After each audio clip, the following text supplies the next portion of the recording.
اللہ کا ذکر مسلمان کے لیے بہت بڑا سرمایہ ہے، کیونکہ اللہ رب العزت کا ارشاد ہے فَاذْكُرُونِي أَذْكُرْكُمْ، تم مجھے یاد رکھو میں تمہیں یاد رکھوں گا۔ تو اللہ کا ذکر ہمارے لیے اس لیے بھی ضروری ہے کہ ہم اللہ کا ذکر کریں گے تو اللہ ہمیں یاد رکھے گا۔ بلکہ اللہ کے رسول صلی اللہ علیہ وسلم کی حدیث جس میں آپ نے فرمایا کہ اگر بندہ اکیلے میں مجھے یاد کرتا ہے تو میں فرشتوں میں اس کا تذکرہ کرتا ہوں، اور اگر بندہ اپنی مجلس میں باتیں کرتا ہے تو میں فرشتوں کی جماعت میں اس کا تذکرہ کرتا ہوں۔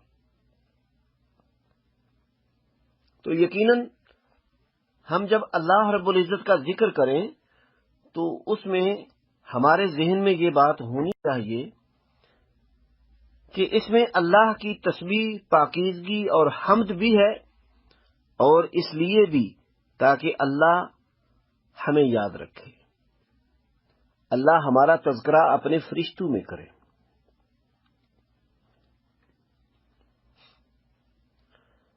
تو وہ خوش نصیب ہوگا جس کے تذکرے اللہ رب العزت اپنے فرشتوں میں کرے۔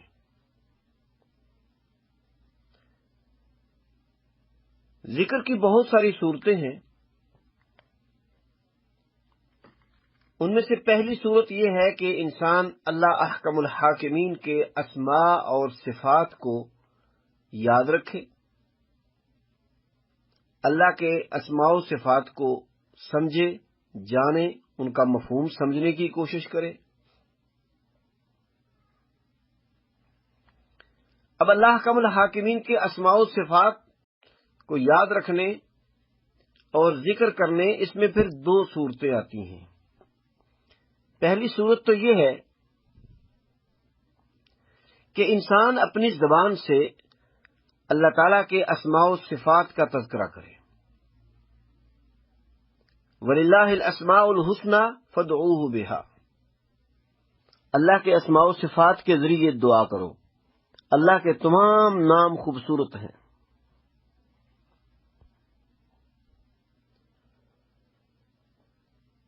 نمبر 2،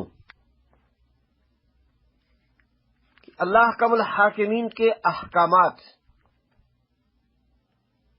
اللہ رب العزت کے وہ احکامات جو اسماء اور صفات کے متعلق ہیں،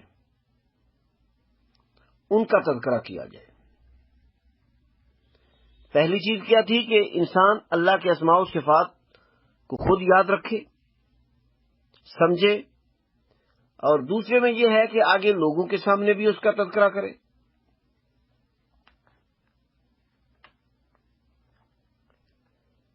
اللہ تعالیٰ کے اسماء و صفات کے تذکرے میں تین چیزوں کو مد نظر رکھنا چاہیے۔ نمبر 1، ہمیشہ اللہ احکم الحاکمین کی حمد بیان کی جائے، اور حمد کیا ہے؟ اللہ احکم الحاکمین کی تعریف کے کلمات، کہ اللہ تعالی الحمد للہ رب العالمین، تمام کائنات کا رب اللہ ہے، اور تمام تعریفیں بھی اسی رب العالمین کے لیے ہیں۔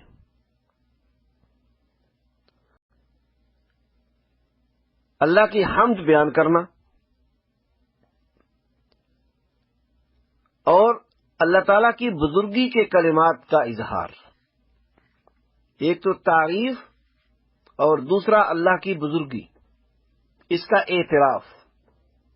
اللہ کی حمد اور اللہ کی بزرگی، کیونکہ صرف اور صرف اللہ کی تعریف کافی نہیں ہے، بلکہ اللہ رب العزت کی بزرگی کا اظہار، اللہ کی بزرگی کا اقرار، یہ بھی ضروری ہے۔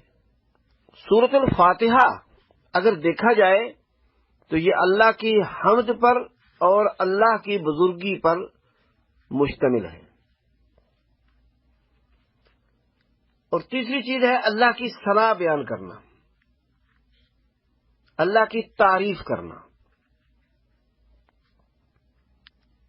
اللہ کے اسماء و صفات کے متعلق اللہ کی حمد بیان کرنا، اللہ کی ثنا اور اللہ کی بزرگی بیان کرنا۔ سورۃ الفاتحہ میں یہ تینوں چیزیں موجود ہیں۔ صحیح مسلم کی روایت، اللہ کے رسول صلی اللہ علیہ وسلم نے فرمایا کہ جب ایک بندہ یہ کہتا ہے الحمدللہ رب العالمین، اللہ اس بندے کو ان کلمات کے جواب میں یہ فرماتے ہیں حمدنی عبدی، الحمدللہ رب العالمین، اللہ فرماتے ہیں حمدنی عبدی، میرے بندے نے میری تعریف کی ہے۔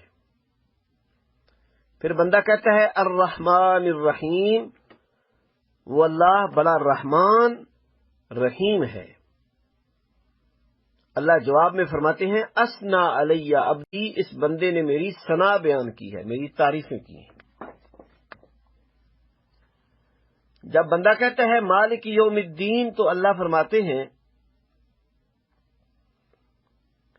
مجدنی عبدی، مجدنی عبدی، کہ میرے بندے نے میری بزرگی بیان کی ہے۔ تو ذکر کے حوالے سے جو میں بات بیان کر رہا ہوں، اس میں پہلی چیز یہ ہے کہ اللہ رب العزت کی حمد، تعریف، ثنا اور بزرگی بیان کی جائے۔ اللہ کے اسماء و صفات کو انسان یاد رکھے، ان کو سمجھے، اس کو اپنی زندگی کا حصہ بنائے۔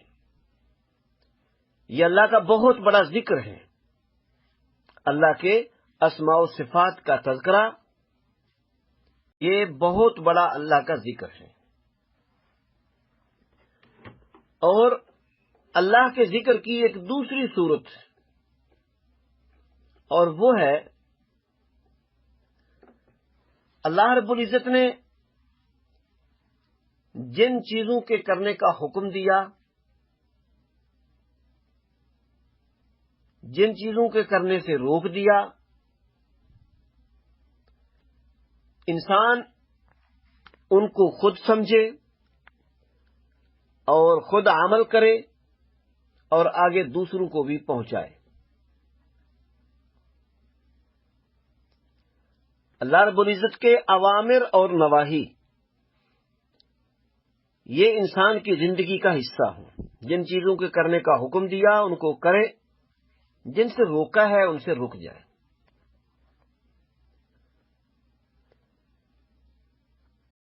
اگر ایک شخص اللہ رب العزت کے احکامات کو مانتا ہے، اللہ کا حکم ہے نماز ادا کرو، روزے رکھو، زکوٰۃ ادا کرو، استطاعت ہو تو حج کرو، غریب مساکین کا ہاتھ بٹاؤ، ان کے ساتھ تعاون کرو، تو یقیناً یہ بھی اللہ کا ذکر ہے۔ اور جن چیزوں سے اللہ نے منع کر دیا، جھوٹ مت بولو، چوری مت کرو، برائی سے بچو، تو یہ ساری کی ساری چیزیں اللہ کا حکم مان کر ہی انسان ان چیزوں سے رکتا ہے، تو یہ بھی اللہ کے ذکر میں آتی ہے۔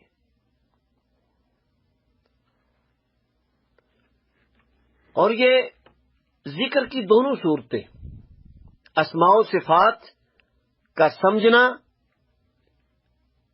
یاد رکھنا، ان کے تقاضے پورے کرنا، آگے ان کو پہنچانا، اور دوسری صورت اللہ کے اوامر اور نواہی، اللہ نے جن کاموں کے کرنے کا حکم دیا ان کو کرنا، جن کاموں سے روکا ان سے رک جانا، یہ اللہ کا ذکر ہے۔ اور یہ کرنا کیسے چاہیے؟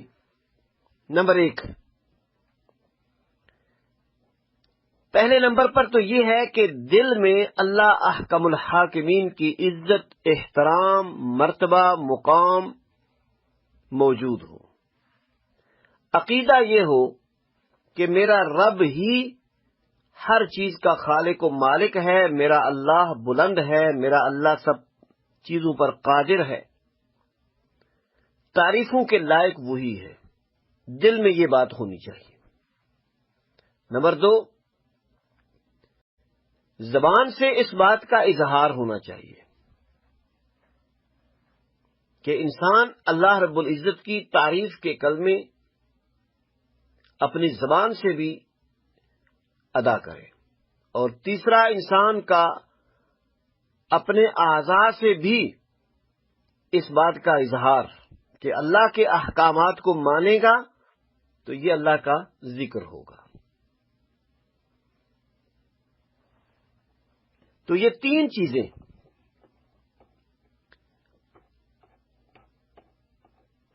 نمبر 1، اللہ رب العزت کے ذکر کی 2 صورتیں، اور پھر اس کی ادائیگی کا انداز۔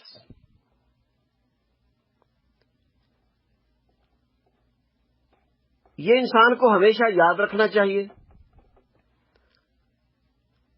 اور بعض اوقات بہت سارے لوگ ایسے ہوتے ہیں جو اپنی زبان سے ذکر کرتے ہیں، کچھ لوگ ایسے ہوتے ہیں جو اپنی زبان سے تو اللہ کا ذکر کرتے ہیں، لیکن عملی طور پر ان کی حالت اور کیفیت بہت ہی ناگفتابے ہوتی ہے۔ اور بعض اوقات کئی لوگ یہ بھی چاہتے ہیں کہ ہمیں کوئی ذکر بتایا جائے، کوئی وظیفہ بتا دیا جائے، ہم وہ کرنا چاہتے ہیں۔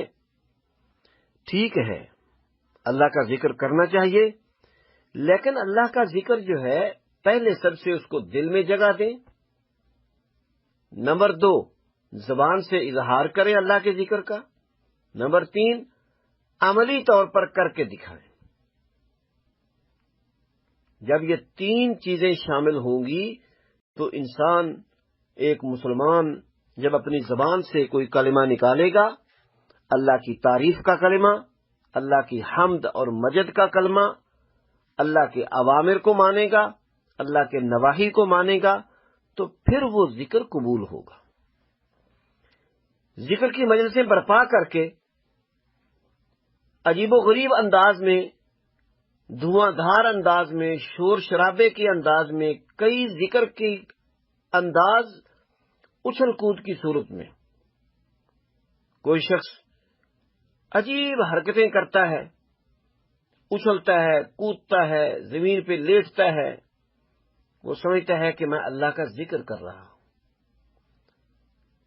ذکر کے یہ طریقے اللہ کے رسول صلی اللہ علیہ وسلم اور صحابہ کرام سے ثابت نہیں ہیں، لہذا ذکر کے وہی انداز اختیار کیے جائیں جو سنت سے ثابت ہیں، اور باقی غیر شرعی طریقوں سے بچا جائے۔ اللہ احکم الحاکمین عمل کی توفیق عطا فرمائے۔ وآخر دعوانا ان الحمد للہ رب العالمین۔